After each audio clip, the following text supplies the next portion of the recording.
Hello. So, Archit, Okay, Sadaf, you're back. I am back. You're back as well. We're doing a podcast episode after such a long time together. खैर अच्छा Archit, have you heard of this thing? You know, ऐसे घर में खानदान में बैठे रहते हो तो you're having a discussion and then you're like, oh अच्छा हाँ वो तो मेरे फुफ्फू का लड़का है या फिर हाँ वो तो बाजी का भाई है या फिर मेरे बेस्ट फ्रेंड है ऐसा करके कभी सुना है ऐसे बचपन में हाँ या हाँ अभी भी सुनते होगे? अभी भी सुनते हैं. So the next guest basically, and I'm not Mhm. even exaggerating, Yeah. is that guest. ठीक है, take the names guest's name और कोई ना कोई कहीं ना कहीं बोलता हाँ we grew up together, we did this together. वो हमारे फुफ्फू का लड़का है, वो हमारी बेस्ट फ्रेंड है, वो हमारी फ्रेंड की मम्मी है या फिर फ्रेंड की मम्मी, पता नहीं कैसा कैसा रिलेशनशिप है. Really? Does our guest even know that? Now she does. So we have Asma, Chef Dr. Asma Khan. Welcome, Asma. Should we call you doctor? Should we call you chef? Should we call you Asma? Please call me Asma. Asma, or should we call it like the same? So the reason I said that, you know, every time I take your name and somebody knows you in my immediate circle as well. And so I have multiple immediate circle. One of the immediate circle is in Lucknow. So somebody knows you from Lucknow. Then one of them is Calcutta and that belt. Somebody will know you from there. Like, हाँ मादी तो ऐसे कहीं ना कहीं से कुछ ना कुछ Asma connection लगा होता है. So which is interesting. We were supposed to be also meeting at a food festival in Delhi, but some personal issues, and that's why we couldn't meet. But now we are here. Yes, I am excited. and this is the thing. This is always, I think that there is always connections between people. And हमारी किस्मत थी that we meet. अभी we meet on screen, but then we'll meet in real life. कहीं ना कहीं. That is true. We are going to be meeting sooner than later. So yeah, so Archit, ये है हमारी guest. बढ़िया. Asma, for those who are not in Sadaf's close network, Asma owns Darjeeling Express restaurant in London's Convent Garden, and her episode featured on Netflix's Chef's Table series. If you haven't checked that out, please do. Asma's episode and the entire series. And Business Insider named her #1 on their list of 100 most cool people in food and drink. That's a very unique title, Asma. Tell us about that first.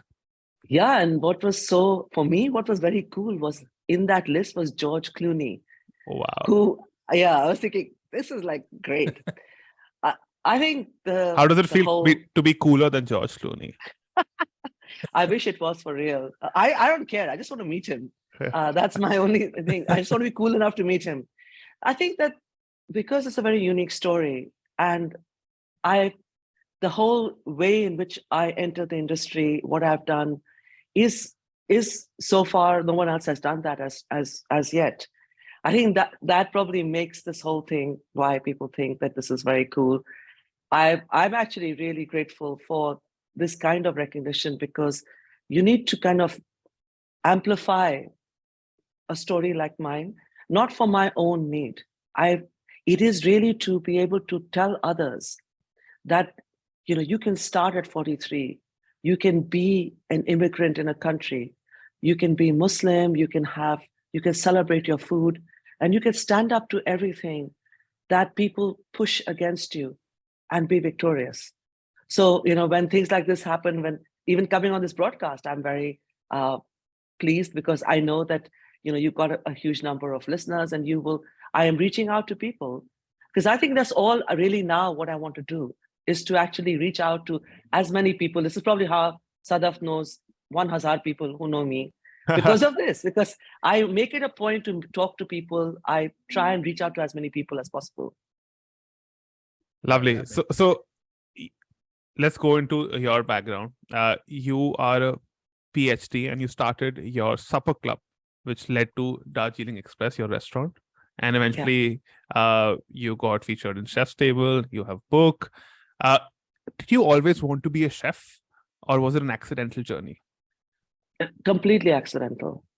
And and the thing is that not everybody will believe this, because a lot of people say, oh, I never planned it, I didn't know what was happening. But Sadaf knows Pooja, who knows how completely unprepared I was for the supper clubs, because this is our mutual friend, and she ended up having to do the service and organize lots of people to do service, because I'd never done any service in my life, in my first supper club. So it literally was something that I hadn't planned.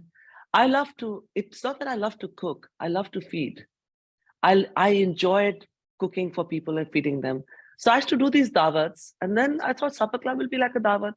It was more challenging because you actually have to properly serve people like as if they're in a restaurant. But it was not a planned journey. I don't think that even if I had to sit down and write a script like this for a film, I would have said, this sounds so unrealistic. This is an unrealistic, way to do a film.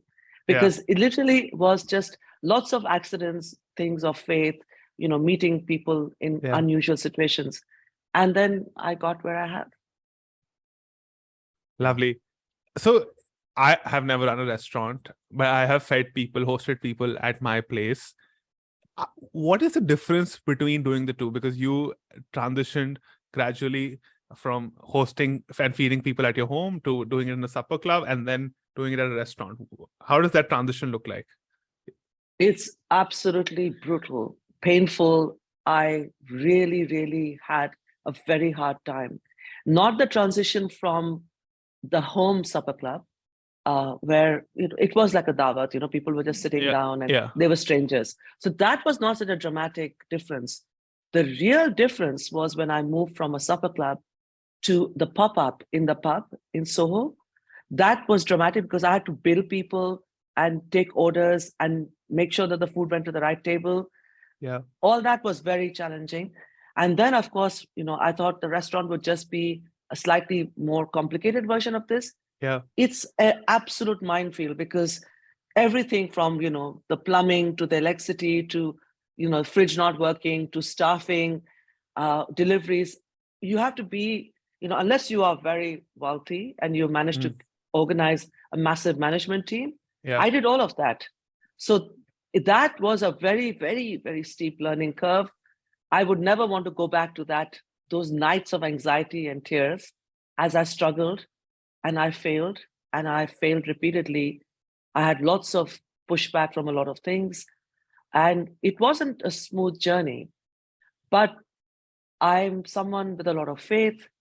I believed that things would work out and, thank God it did. And I also had some really good people who came around to help me, friends. So my network really helped me. This has not just been successful because of me. I have succeeded because of others believing in me. And I have leaned on, and I would actually say, I stand on the shoulders of giants. It has not been just about me. You only see me elevated to where I am now because of the giants who lifted me up. And it's been a real privilege to have understood that people can step in and help you so much. And I'm very grateful to a lot of people who've helped me along the way. I That's think beautiful. a big shout out to Pooja again, because Pooja also helped us get this podcast. So big shout out to her, Pooja Veer. Quick question, Asma, because you mentioned about the struggles in the kitchen and the transition has not been easy. Especially I think for a lot of home cooks and home chefs, that transition is not from a basic thing which is कि ऐसा industrial जो professional kitchen के चूल्हे अलग तरीके से जलते, it's not the clockwise, so that's a confusion. That's that basic to what all you mentioned. However, as you said, you were a lawyer before. Now, true story, when I was doing when I started all the cooking scene, then I was into cooking full time. I was like, this field has no life. Now, equivalent of that, no life, lawyers and journalists. So they also have no life. So if I have to make friends or find a partner, that's where I will find. So you were a lawyer, equally stressed work to chefing. But which one gives you a lot more, used to give you a lot more anxiety or pressure, work pressure? Well, I didn't practice as a lawyer. So I'm an academic lawyer. I did a PhD. So I'm a lawyer purely for the fact that I'm a trained lawyer, but I didn't practice. But one of the reasons why I didn't actually take it full time, I knew it would give me a lot of stress. Yeah. Because for one thing, I did a lot of work in courts and I realized that there are no winners. Mm-hmm. in every case that comes in, because of things that I'm interested in trade unions, I'm interested in rights of refugees, I'm interested in challenging, the draconian immigration rules. The things that I'm interested in, it's very painful, it's very personal. And I realized that I would really burn out very quickly because I cared too much. And when you can only challenge the law, but when the law is so rigid, you're inevitably going to lose cases, because a judge is not going to say this law doesn't work, because that's not what they're allowed to do. They can interpret it. You can challenge the procedure in which a decision was made. And I thought that maybe if I cook, I can use, one day, maybe, inshallah, I might become successful. I will use my platform. When people come to eat, I will talk about politics. I will talk about justice and power, and also about the importance of recognizing my right as an immigrant in this country, that you cannot take my food and disrespect me. You see this in America right now. Everybody wants to eat tacos. They build walls against the Mexicans. They push them behind barbed wires. How is it that you take their food? Everybody wants to eat my food, but then they have an issue about who I am. Then you cannot eat my food. And I realized that this was a great way of having a conversation, because for me, food is my DNA, it's my bloodline. And for everybody, when you start saying, where are you from? Very soon the conversation will slip to what they eat. What is their favorite food? The food they ate at home. When people go to visit, your part of the world, they will tell you what they ate. That's almost the first thing they will talk about. Food is a very important part of describing a moment, culture, a city, people. And so I began this whole food journey in the hope that I could use everything I learned as a lawyer, but using it to advocate in a different way through food. That's a beautiful way of saying that, food works as a unifier. Of course, every conversation starts with that food, and most of the times food becomes the sort of ice-breaking activity as well. Politics and diplomacy has also happened over food itself, be it a Pakistan ka arm which goes to US for diplomacy, or when Modi ji receives people and then feeds the Gujarati food. So everything works around food itself. I'm curious about one thing as a spectator, as a third party, which is I see your food, your work in general, more towards community, including what you have just talked about, right? But how do you see Darjeeling Express, both the book and both the books, your restaurant now, which have received worldwide acclaim, and I would also go to an extent that, to a stretch that not many of these restaurants or chefs get that sort of worldwide acclaim, right? But I think your team as in your big family has helped you as well in that. But how do you think your work, your book, food, everything sets you apart or sets the place apart? And why are people going all gaga about Asma Khan? Well, I'm very grateful to be in this position. And I know that, everybody works as hard. People who are in the food business work as hard. I am blessed and I'm lucky that I have got this kind of, status where I am on stage. But then for me, how I see Darjeeling Express, how I see myself and my team, I see ourselves as disruptors, because we have always been at the fringe, women who cook. Because when you take a step back and you look at it, from Afghanistan to Sri Lanka, it's a woman cooking at home. It's the matriarch. Eid, Diwali, Holi, every wedding.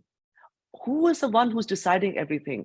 It's the hum from the kitchen of all your aunts, your khalas, your puppies. And they are the ones who are deciding all of this. The laughter that comes from the kitchen is the women of the community of women cooking. This is so beautiful and so powerful in our tradition of South Asia. Yet when it comes to professional cooking, in the East or in the West, it is men. So what Darjeeling Express is really a reminder of where the cuisine comes from. It comes from the home kitchen. It comes from the heart of women, from the hands of women. We are the custodians of family recipes. We are the ones, we don't cook, we don't feed, we nourish and we heal. And none of us have ever left our mother's home, our dadi's home, our nani's home, any of our relatives' home with an empty stomach. Whether you're rich or you're poor, we come from a tradition of feeding. Nobody will let you leave, even the poorest person, without at least having a cup of tea. This is the power of what we are. We use food to show respect. Food is put on the feet of gods and goddesses in temples. We have all our zakat, we do niyaz, in my tradition. It is a very important part of death, birth, marriages, celebrations. And I think that we try to amplify these stories, from our restaurant where every festival is celebrated. And we are going into Ramzan, and everybody now coming, whether they're fasting or not fasting, will get chaat and puchka and papri chaat and dates before they start. We feed the homeless on Regent Street and Oxford Street. We serve biryani to all the homeless, because I understand that sunrise and sunset means nothing to the poor and those without homes. The hunger is relentless, the thirst is relentless. When dusk and dawn means nothing to these people, I will serve during this month. I send food to a lot of refugee Airbnbs and different kinds of bed and breakfast.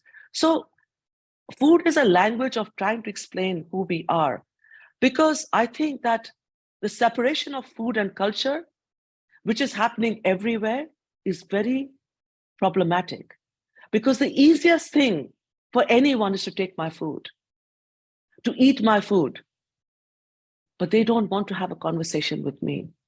And what Darjeeling Express and what all of us are doing, what my books are all about, is about compassion, empathy, unity, and lowering hatred through food, using food as a bridge to link communities, people together, to make them understand that in my accented voice, in my Muslim name, in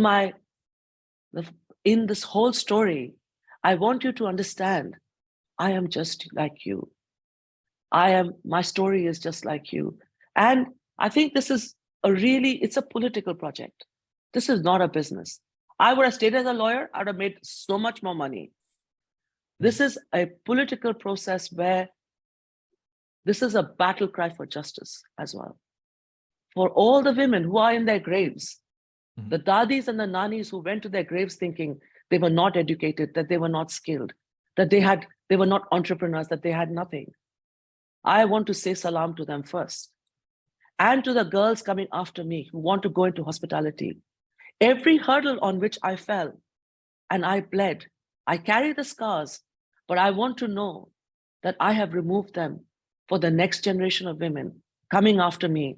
And I hope, inshallah, I live long enough to see a woman surpassing me, surpassing Darjeeling Express, being more powerful, being more well-known. I want to live to see that day. Otherwise, even in my death, a woman can walk into a room with a landlord or a banker, say my name. I don't need to be there.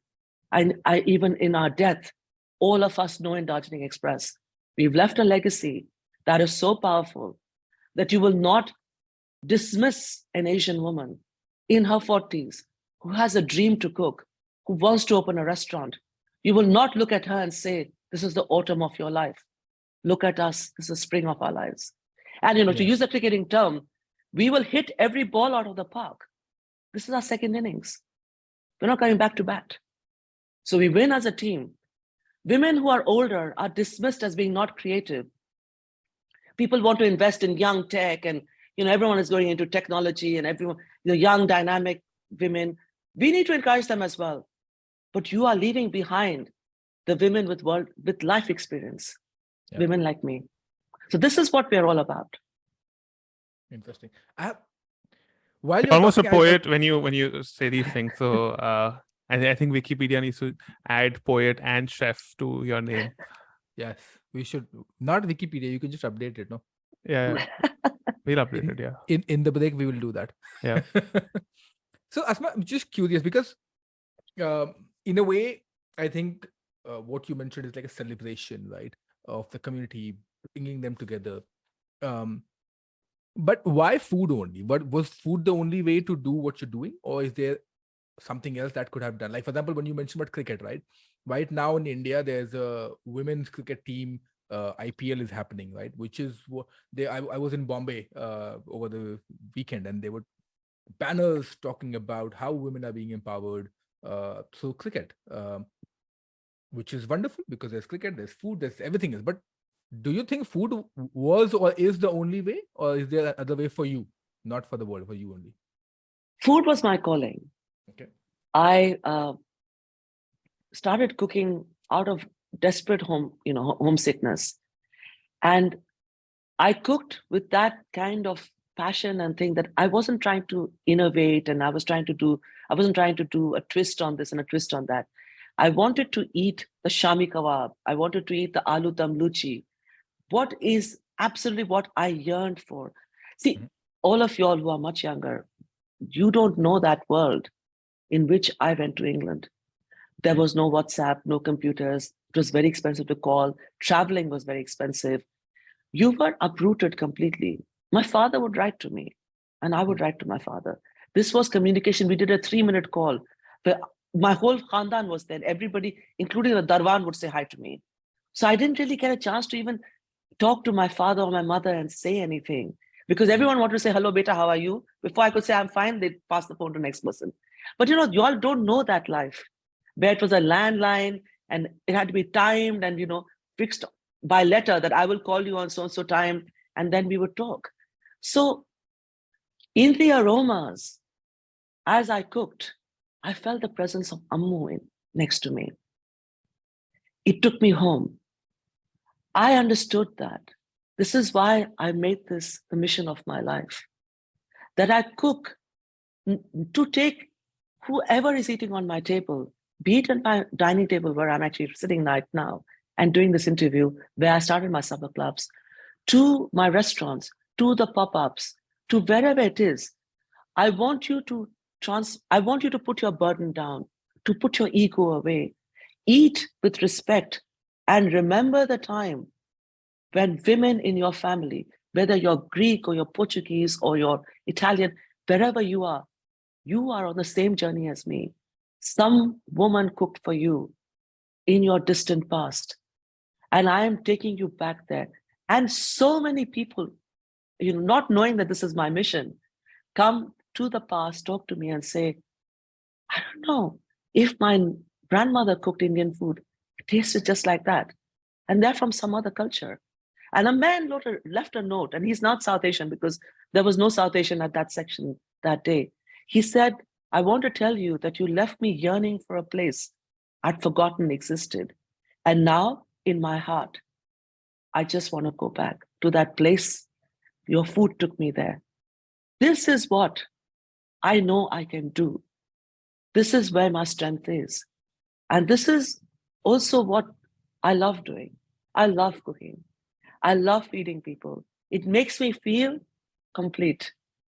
And I suppose I could be doing any other thing, but when this is giving me so much joy, and I feel in some ways this is my calling, that I was taught how to cook through everyone's blessings so that I could feed, from the hungry on Oxford Street to superstars and Hollywood A-listers.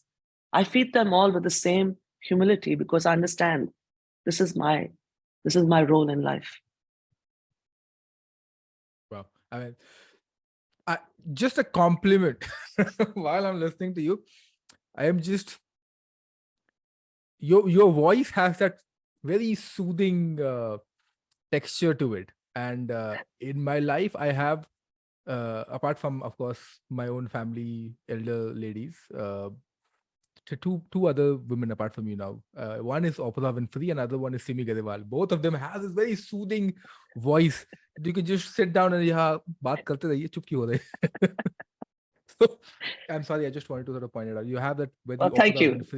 Oprah Winfrey kind of an aura as well. Yeah. Thank you. So let's talk about the food at your restaurant, Asma. Your Yeah. food often blends traditional Indian flavors, South Asian flavors, and techniques with modern twists. How do you balance these two influences? Well, the thing is that we have to modernize how we cook, because we can't do, cook on fire and cook on coal and wood. Yeah. But otherwise, there are no twists. Okay. We cook in a very, very traditional way. So like the momos we make, because half my team is Nepali of ethnic origin, Yeah. some from Nepal, some from Darjeeling. Right. We steam in the maktus. So we don't use anything. So the maktus are the kind of steel, the pitawa, pitawa aluminium steamers. We Right. use that. They're made specially for us. Mhm. And we cook absolutely in a traditional way, the Okay. biryani, all of that. So and we don't also present food to make it look like some puff and puff with edible foam and, nitrogen flying out and edible flowers. We don't bother with all of that, because I think that there is almost this awkwardness. You see this in fine dining Indian restaurants where they make it look as if it's French. And in England, the problem was that the first Michelin star restaurants, and I admire them greatly, so this is not me taking a pot shot at those wonderful chefs who have got Michelin stars, but this dissecting of food where the sauce was separated so that the food didn't look all brown. I am brown. Most of my food is brown. I am unashamed. It does not have to look French or Japanese. I don't need to add colors this way. It is when you taste it, that's when your whole, everything lights up. You light up from inside when you eat our food. It doesn't look as beautiful as, say, Japanese or French food or a lot of European food, which will look very elegant and very bright. And let's not even talk about Mediterranean area, where everything is so bright and vibrant. In Calcutta, you only got tomatoes in winter. You got mint and coriander sometimes. So I come from that tradition of where, winter was our place, was our time when you got everything. You got the, a cauliflower, and you got carrots where you made gajar ka halwa. So I have kept it to that. So I follow now the seasons of England. I don't absolutely do not have anything that is not seasonal. And so it's not at all trying to be modern. What we do is we try to be sustainable. Okay. And we are seasonal. And this is the thing that in India, people have forgotten. We all ate by the season. What was in the bazaar, you ate.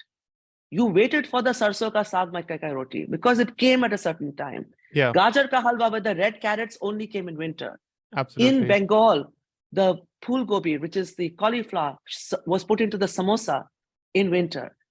You look forward to all of this, but now because of refrigeration and of course, people being able to fly in anything out of season from anywhere in the world. This is true now even in India. If you can afford it, you can get anything. And of course, in the West, everything is flown in. And we don't do this. And I'm very against it. So we are in that way, we stick to our traditional roots where we go by the British season, but we celebrate all the Indian festivals as well, and the food linked to those festivals. Yeah, we saw this Frenchification of Indian food in Mumbai, Delhi as well in the last few years, but now I think for good reason, people are not buying into it anymore. So I'm really happy about it. Of course, French food has its own space as a cuisine itself, but I absolutely agree with you in the sense that we don't need to Frenchify or Japaneseify our own food, and we need to be proud of it. So that actually makes me think, and this is something you alluded to earlier as well. You're in Britain, so in a foreign land, and Britain is less foreign than other foreign lands. There are a lot of misconceptions about Indian food. How have you dispelled them through your own work as a writer and as a chef? Well, the thing is that there has been a lot of criticism, mainly from Indian chefs, about Indian restaurants in UK, which are mainly Bangladeshi run. They serve a cuisine which is interesting. It is their take on what they think is Indian food. Yeah. But I am one of those chefs who never criticize them, and I don't criticize this completely gentrified, version of Indian food, starting with chicken tikka masala to all kinds of dishes which I wouldn't recognize and probably you wouldn't recognize. Yeah. But the thing is that you need to step back and see who these people are. They are the people who started Indian restaurants in some as early as the 1950s and 60s and 70s in a very racist Britain. These were the people who you had, no one would rent them a house, no one would lend them money.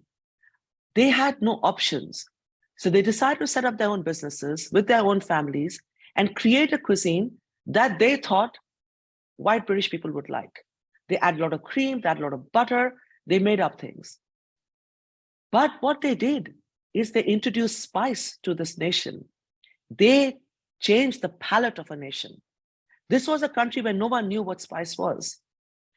Everybody's first experience of an exotic taste, because very few people couldn't travel at that time. Different time, 1960s. You need to be wealthy to be able to travel, or a hippie backpacker coming into India and Nepal. But apart from those two types of travelers, people didn't know what spice was. Yeah. They changed the palate of a nation. So I have issues with who they are and what they're serving, but I also know that I respect them a lot.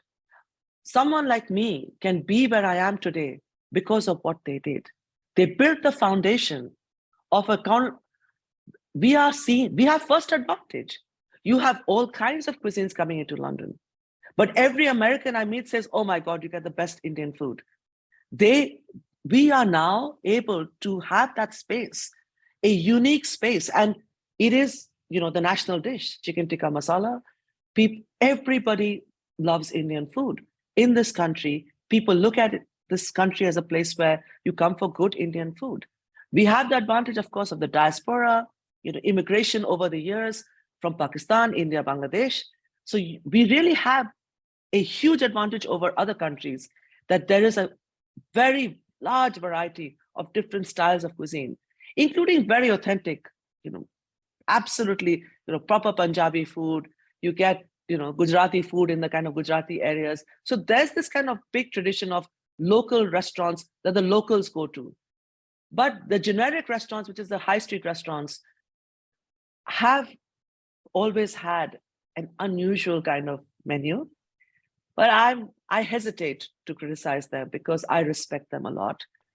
But I was never worried that because I'm cooking chicken chop or risala and I make yakhni pulao, that people will say, "Oh, what is this kind of food? I want my, vindaloo," which I have no idea why everybody serves vindaloo and not even made in the correct way. Or I want my chicken madras. No one comes because, of course, people understand. The moment they taste it, they know what it is. But I also tell the stories of what it is, what risala is, the chicken chop, the biryani, the influence of different countries and cuisines on Indian food. I mean, yesterday I had a supper club where I talked about how samosa came into India from the Lebanese. It came in the reign of the Tughlaq dynasty. It's written down in the books. So this understanding of where our food is coming from, celebrating who you are. So I never worried that people wouldn't like it. I think there's a big change in this country. You are finding more and more restaurants being regional. You don't have to have the generic. It's like saying, I'm going to go and have European food. Yeah. What are you going to eat? You cannot go and say, I'm going to have Indian food. What is Indian food? Starting off with the fact that we have a rice belt and a wheat belt, whether you have roti or chawal, your entire cuisine is dependent on that, whether you're from Bengal or Punjab. There's no connection. And even when you go from coast to coast, there's no similarities. There's some similarities, fish, rice, whatever, but nothing else. We are an incredible cuisine. The depth and the range is fantastic. But you're seeing this now in a lot of restaurants who are now brave enough to actually have regional dishes. I have two questions on that, Asma. One, what do you call chicken tikka masala or do you call it butter chicken? That's the first question. I don't do either, but I Okay. would call it butter chicken because Awesome. chicken tikka masala is I don't know, made up. Yes. But butter chicken, I know what butter chicken is, and I don't make it. But I like butter chicken. I love butter chicken, and so yeah, not chicken tikka masala. No.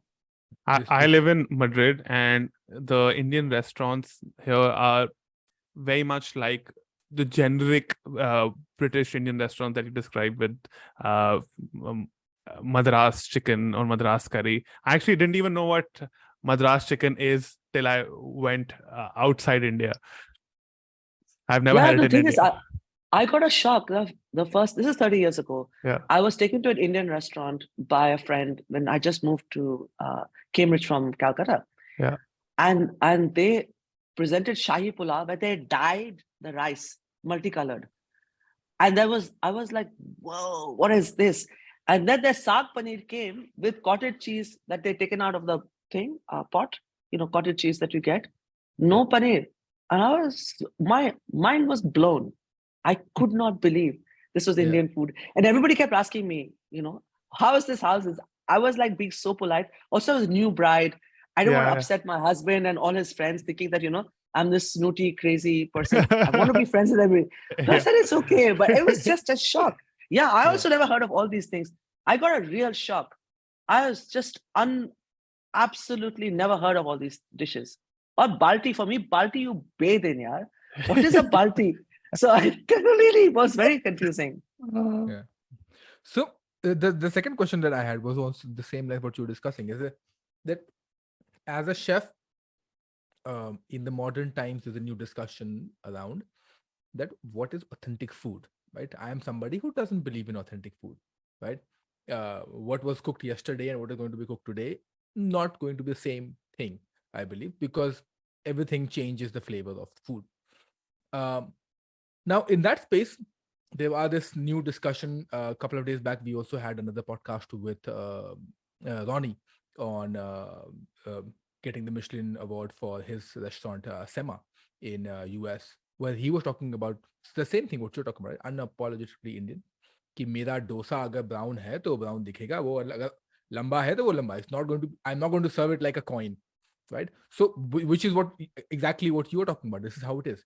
But then there's also the space where you want to experiment, and when you are experimenting with it, which is you serve the gravy separately, or you do something. And an experimental food could be, I'm just thinking out loud, like Atul Kochar in UK, or Vinit Bhatia, or even we had the restaurant Bibi, so Chef Chetan, modern Indian, right? But do you think there's space for both kind of place where one is which is very unapologetically Indian? This is who we are, not going to change for you. If you think there's a lot more spices, your problem, not ours. And then there was a modern interpretation. Also because the Gen Z or the Zillennials, they are looking for this kind of food, which is modern, which is presented in a certain way, which is quote unquote prettier or beautiful. No, I think absolutely. The world is big enough for all of us. And I don't think, I can't fake anything. So I still am in a shalwar kameez. I still wear a shalwar kameez because I find it comfortable. People always surprised when I walk into parties. I don't drink alcohol. I don't have pork. And they were like, oh, so you're very traditional.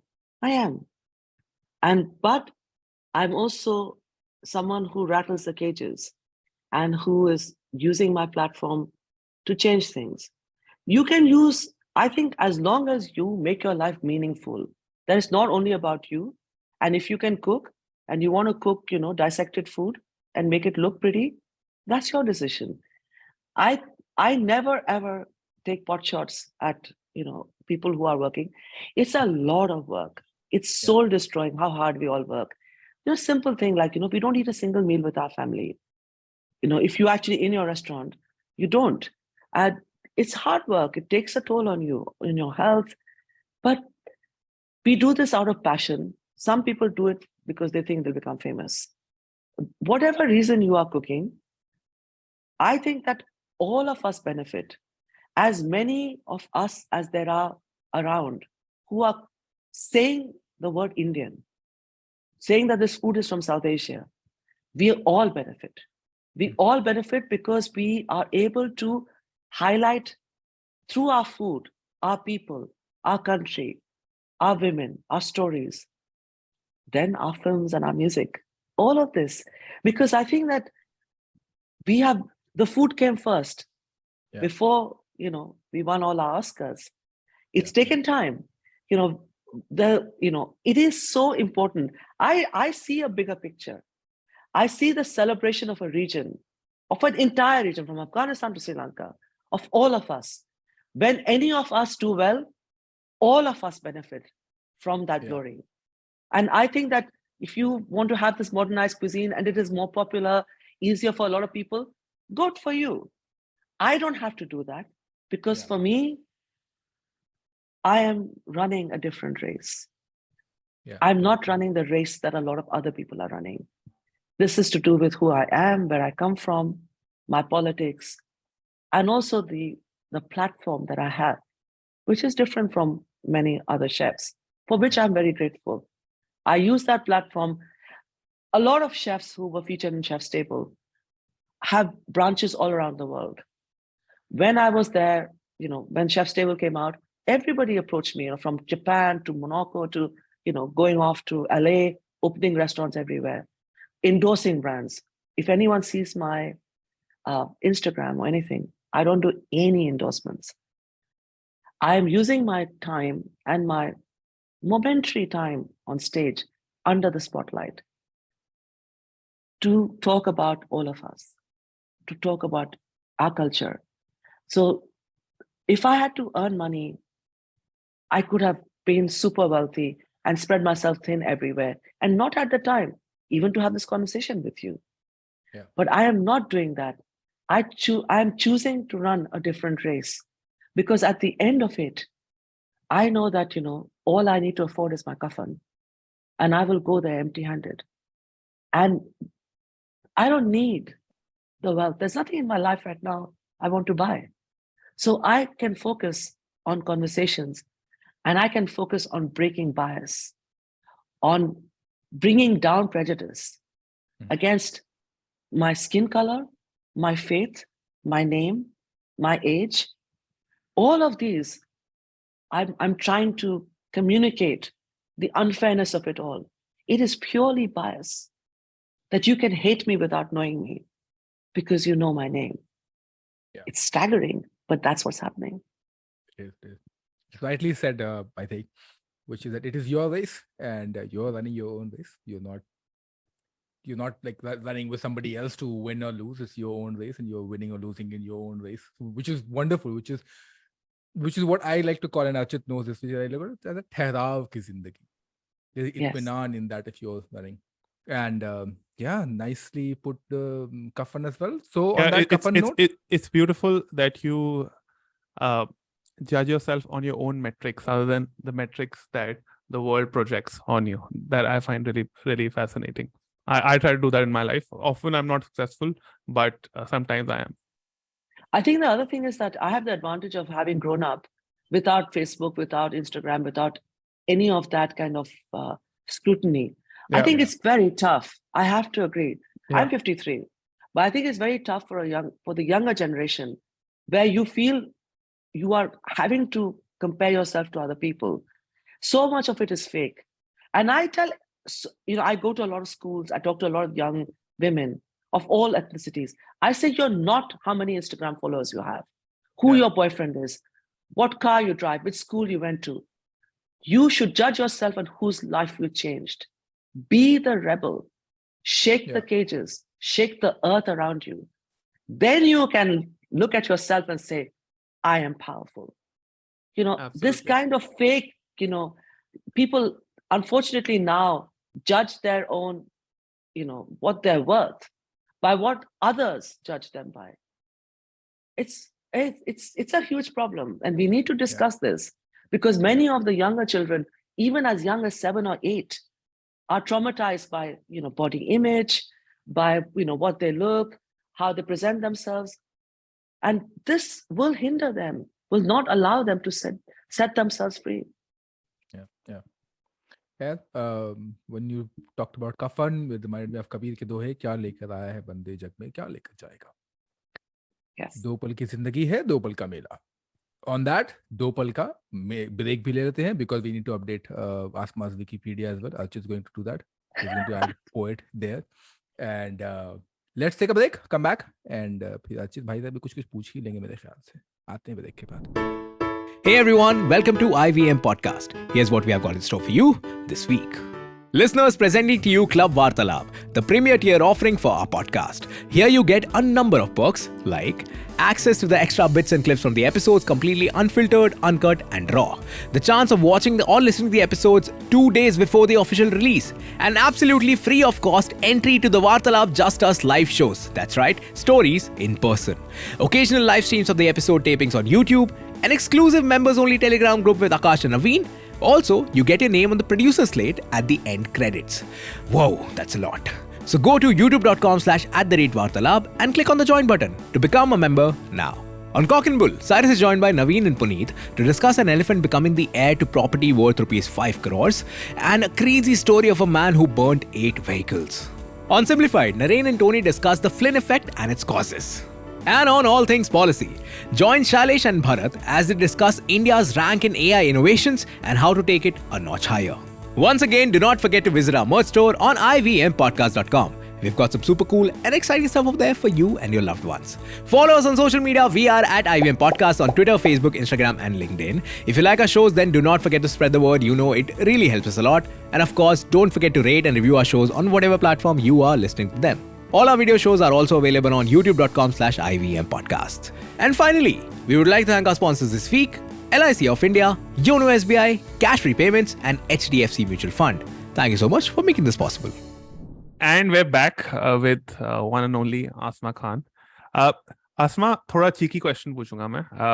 What is one mistake you made in the kitchen that you're slightly embarrassed by, but also you learned something from it? I think it has to be, I was making gajar ka halwa.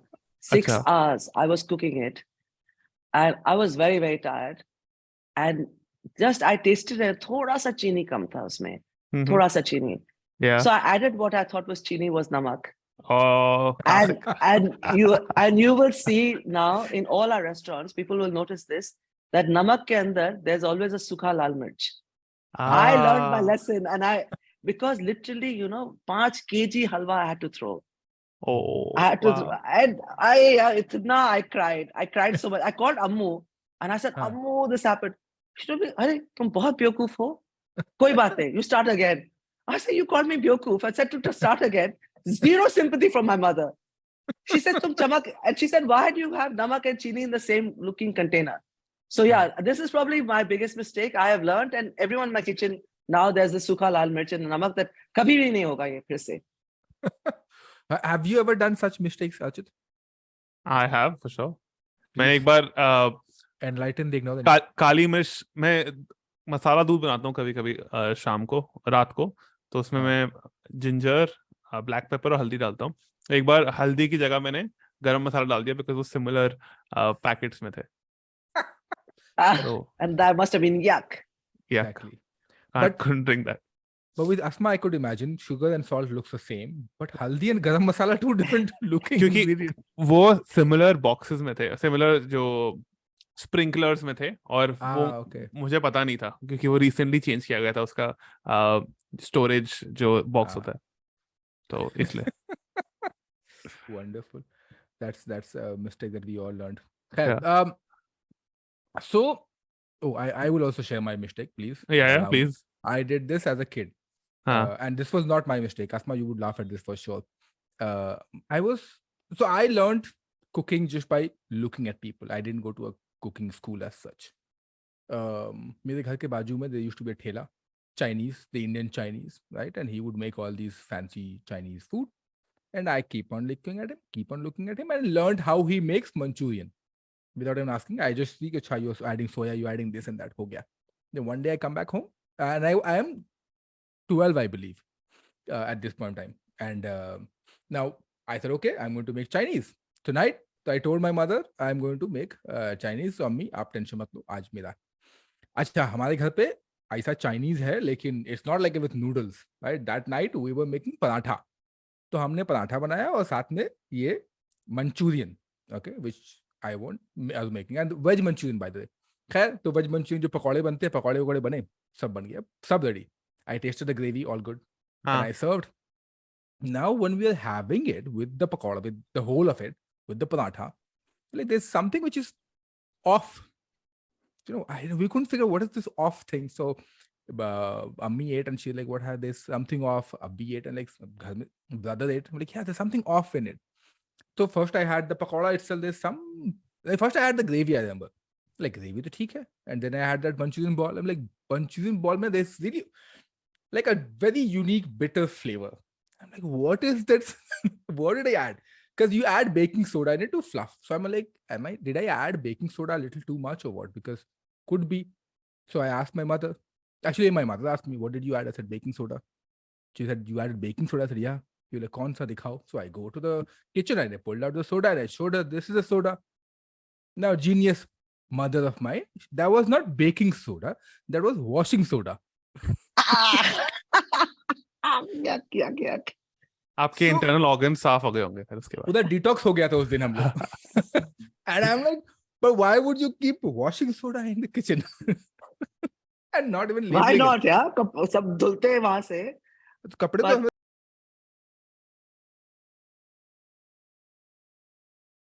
And even though it wasn't as successful, No, I but cooked. enthusiasm has to be credited. I Soda started or no cooking when I was soda? 9. I started cooking with a nine.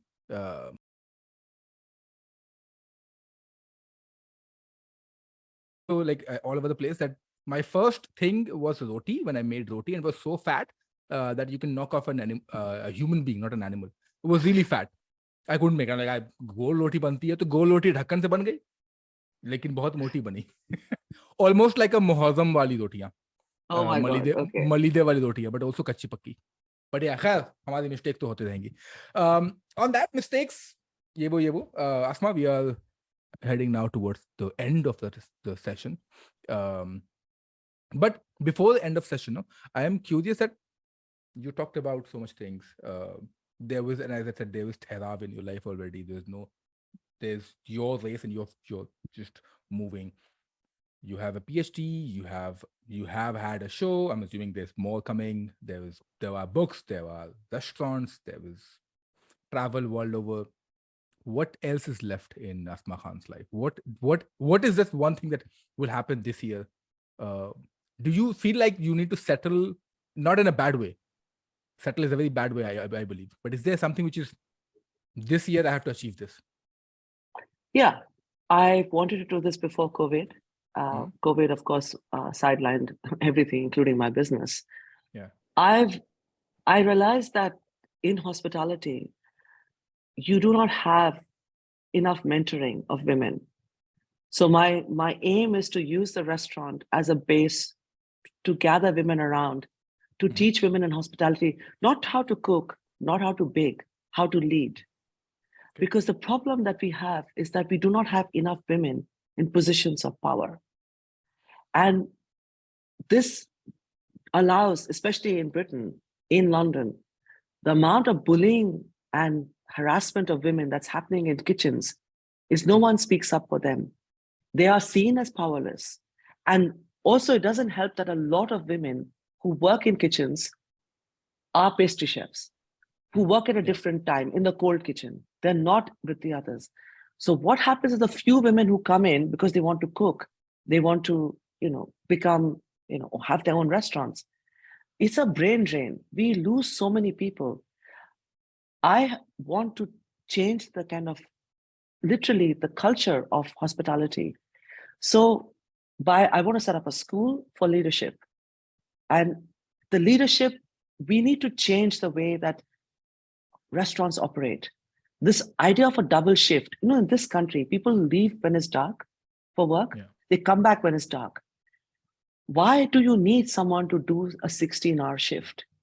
You exclude women. You deliberately have set up a system where you exclude women, but you also exclude empathetic, interesting men who have, want to play football. They want to, sing. They want to do other things. They have a partner who they care for. They want their children to see them.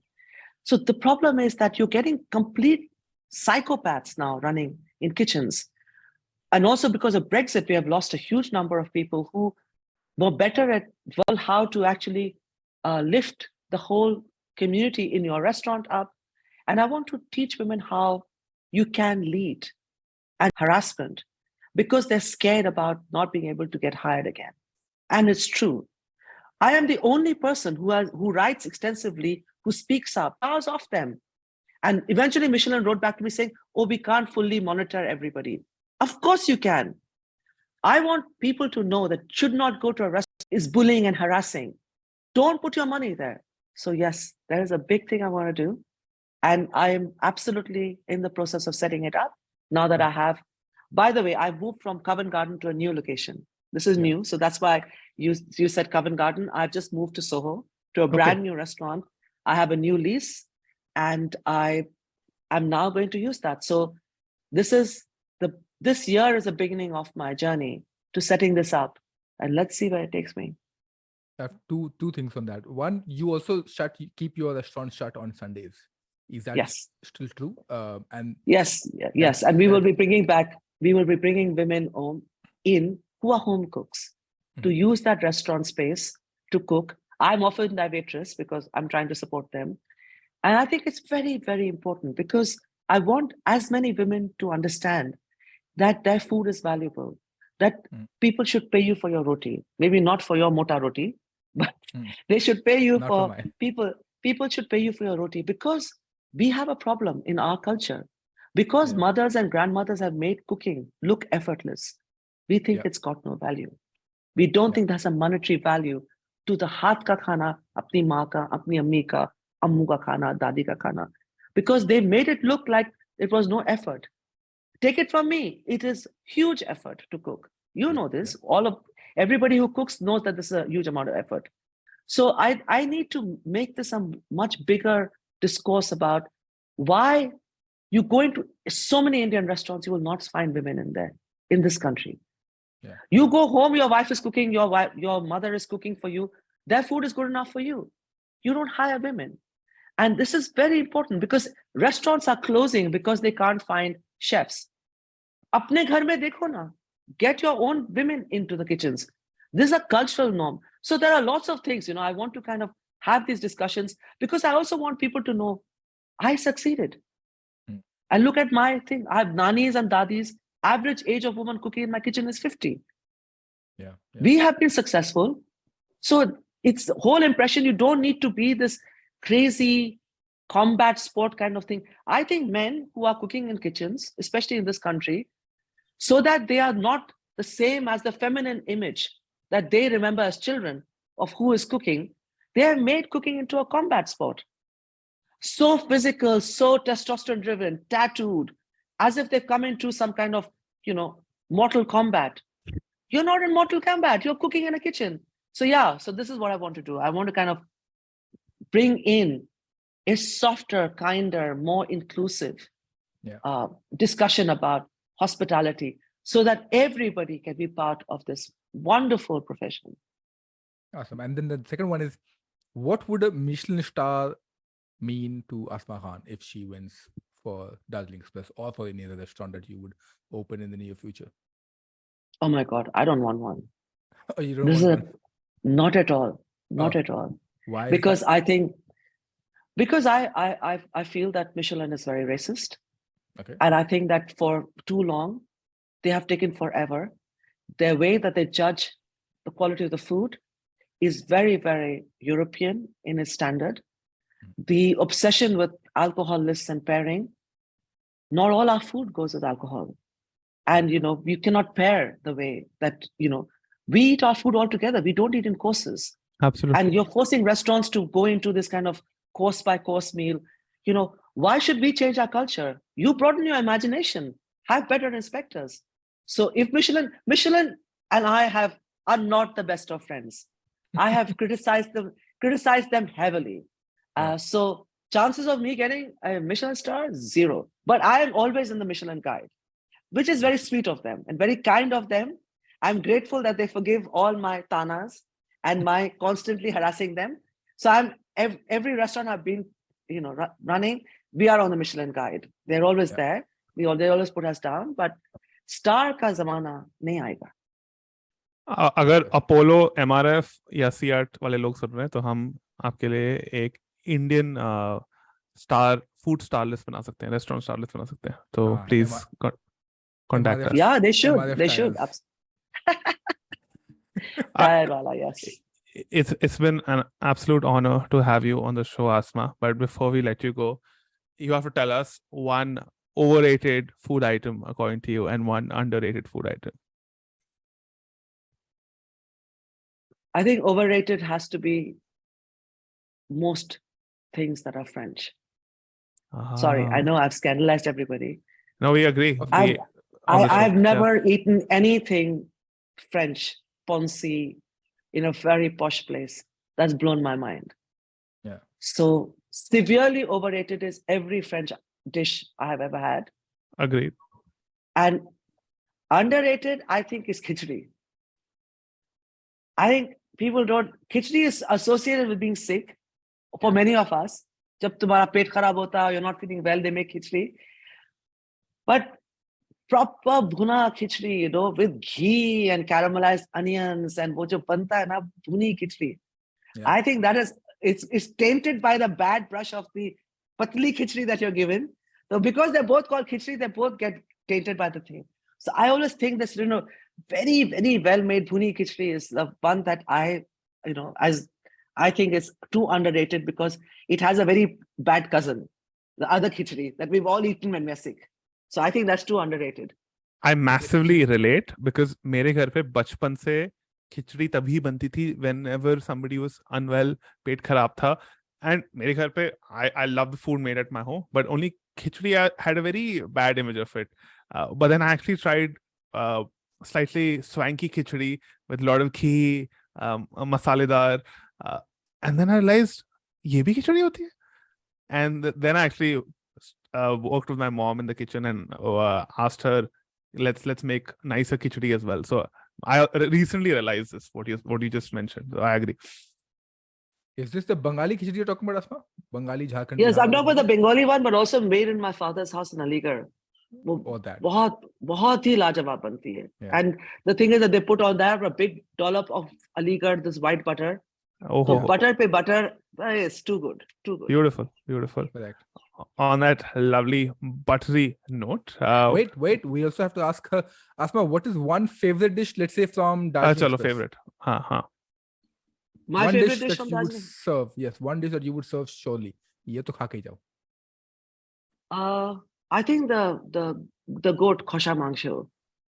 I make this Bengali goat curry and khosha mangsho is just so fabulous. And ye ghar pe banta hai. You don't find them so much in restaurants.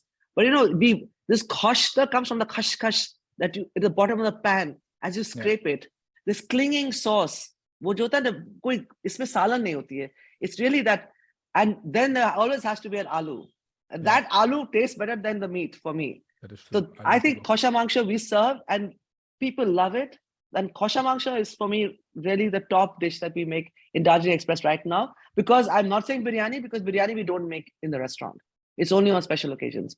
So when I cannot say biryani, I have to say khosha mangsho. But as long as biryani is there, I am happy. I don't know about Archit. Yeah, I'm happy too. Wonderful. Yeah, but you've been very generous with us, Asma, and we really enjoyed this chat. I mean, you're a poet with your words, so and you know it, and हम लोग Wikipedia पे update कर देंगे. So thank you so much. Thank you so much for coming on the Naan Curry podcast. It was an honor. Thank you so much. Thank you so much. Where can people find you on social media? They will need to. Well, I don't know my social media handles, but I'm very easy to find. If you just put Asma Khan London, you'll find me. That is and all true. my social media handles. We'll put all her social media handles in the show notes. So Twitter, Facebook and Instagram. And there's also a website. So everything is available. सब कुछ आपको मुहैया कराई जाएगी. और हम करते हैं दुकान बंद. आप चाहें सोशल मीडिया पे आसमा खान को फॉलो करें और गपी आए. दुकान बंद.